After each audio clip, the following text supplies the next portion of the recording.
O Centro Cultural Marcos Valcárcel acolleu a inauguración da exposición Galaxia Áurea 75 anos despois no marco das actividades conmemorativas do 75 aniversario da editorial Galaxia.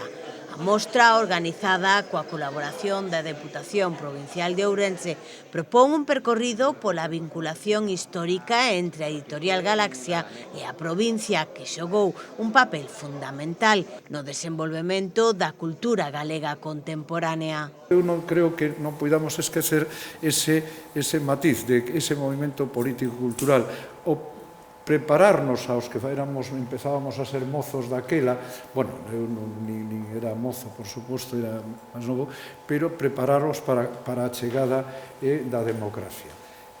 Eso equilibrou sempre Galaxia, e se recorredes aquí arredor, é o que sempre falo da transversalidade e a pluralidade de Galaxia.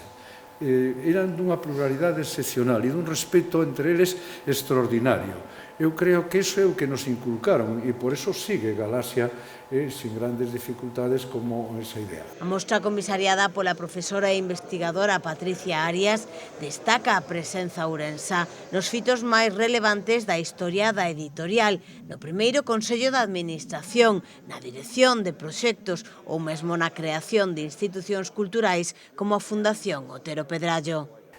Para min, esta exposición foi unha especie de casi de xogo ou de enredo intelectual, porque a idea que se me propón a min é unha historia da editorial, que agora cumpre 75 anos, pero un pouco poñendo foco en Ourense. E entón, cando me poño a traballar cos catálogos históricos de Galaxia, de repente, non sei moi ben como, acendeuseme a luz do importante que é a provincia de Ourense para a historia da literatura e para a historia de Galaxia.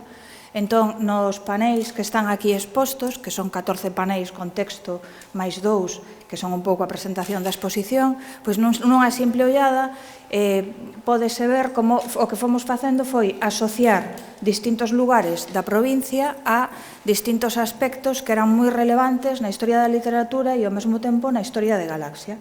A exposición poderá visitarse ata o 24 de agosto.